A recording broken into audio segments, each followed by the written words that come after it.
mind your business and keep Will Smith's wife's name mouth. And your career was a success because you kept Will Smith's wife's name out your mouth. Yeah. No, I said that's the blueprint. The blueprint. If you want to yell from the audience and disapprove or show a disapproval or say something on Twitter or whatever, you do not have the right to walk up on stage and smack somebody in the face because they said words. Jim Carrey and Eddie Murphy aren't just comedy legends, they're icons you can't ignore. These two didn't call out Will Smith for kicks, they're powerhouses who reshaped comedy itself. Back in the 90s, Carrey turned movie stardom upside down with his wild energy and fearless weirdness. And long before that, Eddie Murphy had already redefined stand-up. Delirious, raw, all of it changed comedy forever. These aren't jealous rivals chasing clout, they're men who built their own empires and have nothing to prove. For nearly 30 years, Will Smith sat high in Hollywood's elite circle. His films made over $9 billion worldwide. Studios pampered him, and award shows worshipped him. The media painted him as the perfect family man, untouchable. But Hollywood's loyalty isn't about friendship or morals. It's all about money.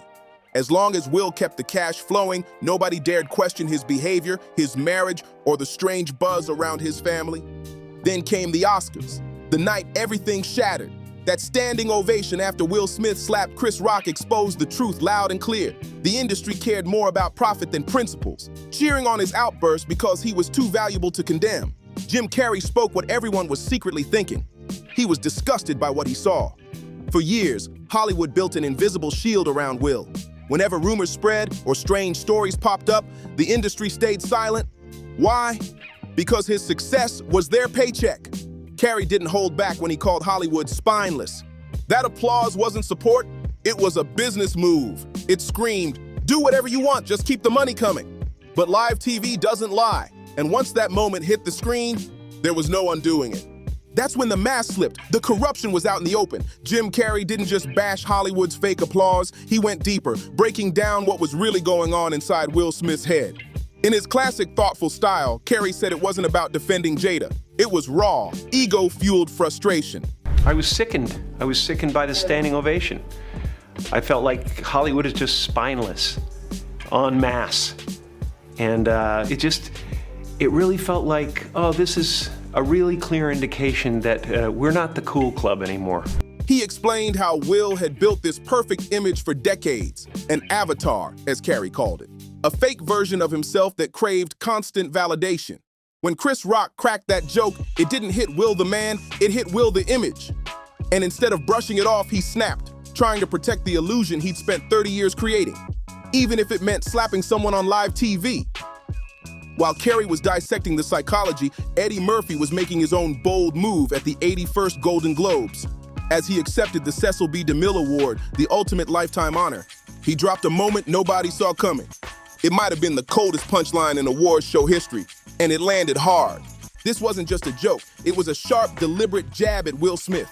What made it sting even more? Eddie Murphy doesn't play the Hollywood game. He skips award shows, avoids the press, and keeps far from the industry's fake smiles. He once said, being in a room full of famous people trying to win trophies, it just feels fake. I don't like it. So when Eddie, after years of silence, finally stepped into that spotlight, accepted his award, and used that moment to fire a shot at Will, people listened. This wasn't a comedian fishing for clout. It was Eddie Murphy, a comedy pioneer, calling things like he saw them. To understand his move, we gotta rewind to the 2007 Oscars. Eddie lost Best Supporting Actor for Dreamgirls to Alan Arkin and walked out. Folks called him a sore loser, but his reason was way deeper than that. Eddie Murphy wasn't about to sit there and fake a smile for the cameras. He refused to turn his real disappointment into entertainment. That moment said it all. To him, Hollywood's award culture is just one big act, full of people pretending to be something they're not, and he wants no part of it. So when he finally showed up at the Golden Globes to accept an award he couldn't dodge, he used the stage to roast the exact nonsense he's always despised. Will Smith, with his emotional interviews, red table talk confessions, and teary speeches, became the symbol of everything Eddie can't stand about Hollywood's fake vulnerability. And that's where Red Table Talk flips the story wide open. Remember that wild episode where Jada admitted she had a relationship with August Alsina while she and Will were separated, and Will sat there, playing the wounded husband ready to forgive? That moment became the heart of their controversy. That interview turned into a total meme. People couldn't stop mocking it, but Jim Carrey and Eddie Murphy saw straight through it. They said the whole thing was a PR move, a calculated plan to turn their marriage drama into profit. It painted Will Smith as the heartbroken husband, forgiving his wife and winning sympathy from everyone. We in America are misinformed.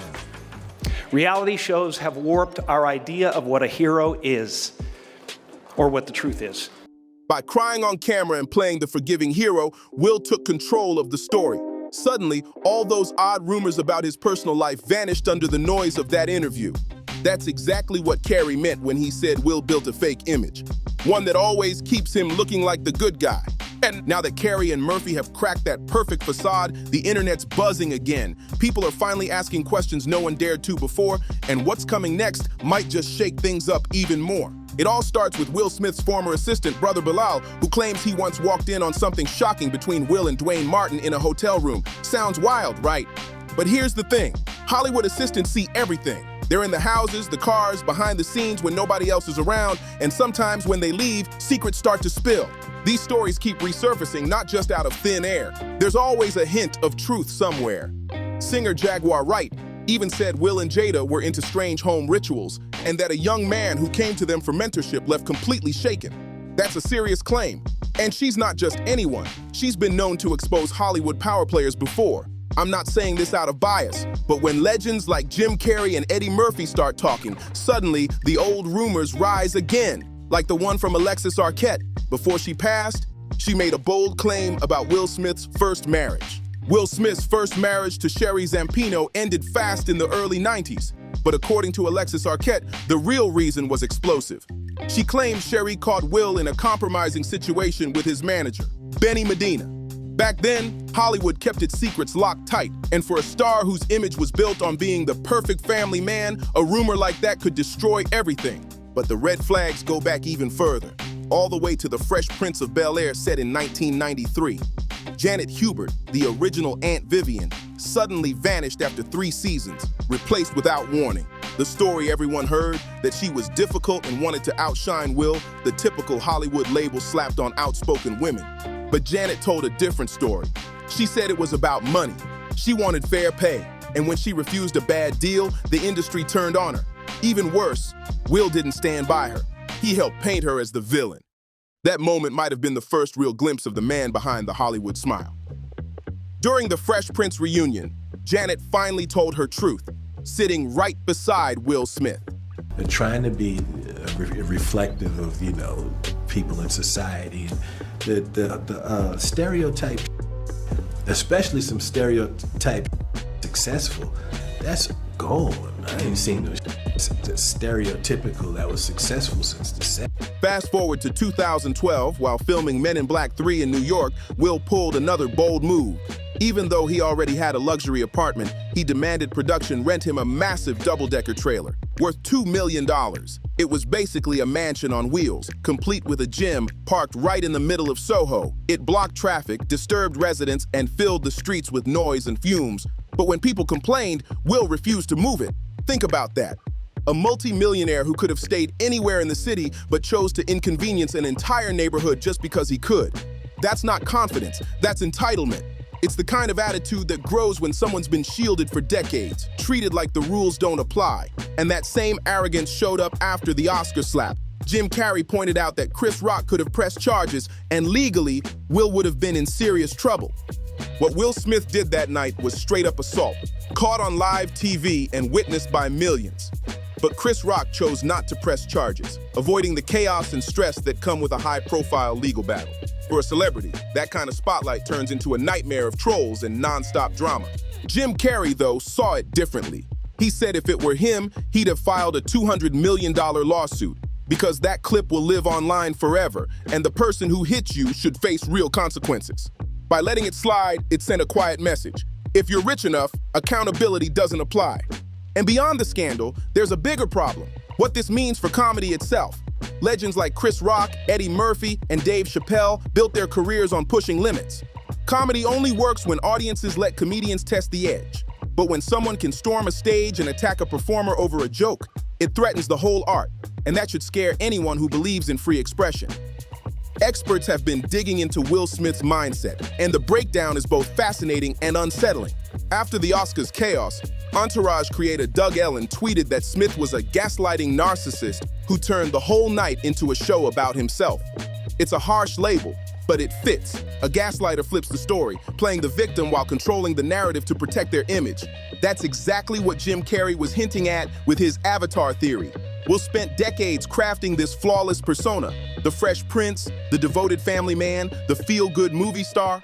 But somewhere along the line, that image became more real than the man himself. He stopped being just Will and turned into a brand that had to look perfect 24/7. And here's the twist. The tension between Carrey and Smith didn't start at the Oscars. It's been quietly simmering for years. Back in the mid-90s, Jim Carrey was a wild force taking over Hollywood.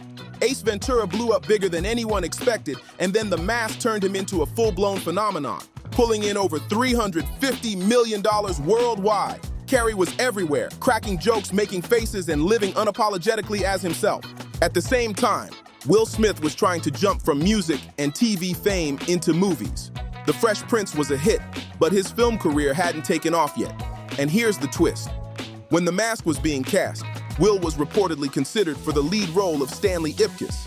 But Carrey landed it, and the movie skyrocketed him to superstardom. Word is, Will wasn't thrilled about losing that part, especially as Carrey's fame exploded overnight while he was still hustling for his big break. Some say he never forgot it. That moment created a quiet rivalry. Carrey's hit made him Hollywood's top comedy star, while Will had to wait for Bad Boys and Independence Day to finally catch up. For years now, talk show hosts, people on television, people in sitcoms have been hired by the government to throw you off the track, to distract you, to make you laugh and stuff like that, make you happy and docile so you don't know what's really going on. Those few years of waiting and watching Jim Carrey rise left Will Smith quietly bitter. Fast forward to the 2023 Golden Globes, a night that turned more explosive than anyone expected. Host Jared Carmichael cracked a brutal joke about Will, handing him a fake Rock Hudson Award for Best Portrayal of Masculinity on Television. Now, for context, Rock Hudson was a closeted Hollywood star who played macho roles while hiding his truth, so that punchline cut deep. If Will or Jada had reacted, it would have looked like they believed the joke. So they just smiled, frozen, while the crowd awkwardly laughed. But that wasn't even the main event. Then came Eddie Murphy's speech, rare, raw, and unforgettable. When he dropped his jab at Will, the audience erupted. Later, Murphy explained it wasn't just a joke, it was a message. He wanted to spotlight Will's toxic version of masculinity, and everyone in that room knew exactly what he meant. After all the chaos, Will Smith tried to bounce back with Emancipation, but it flopped hard. The box office tanked, and award season completely ignored it. That was shocking because, for decades, Will had been Hollywood's sure thing. Studios trusted him to deliver hits, and fans always showed up. But once Jim Carrey and Eddie Murphy started speaking out, the public's blind loyalty began to fade fast. Now fans are calling him out everywhere. One person wrote, "Will likes humiliating people in public. Not just Chris Rock, but even his own son." Another added, "Jada embarrassed him with the entanglement, and now she's vanished from the spotlight. Watch, Jaden will be the next to expose everything in a tell-all." The shine's wearing off, and people aren't afraid to say it anymore. When stars start believing they're untouchable, that they can do whatever they want without morals, the truth always finds its way out. And now, Will Smith's learning that lesson the hard way. He's still trying to crawl back into Hollywood's good graces, but the industry's keeping its distance. Not out of principle, but out of profit. Supporting him has become a business risk no studio wants to take. The man once worth $9 billion in box office gold is realizing there's a limit to how much bad behavior Hollywood will overlook. When your image starts costing money, the same people who cheered you on suddenly step back fast. For the first time in decades, Will Smith has nowhere left to hide. No perfect persona to fall back on.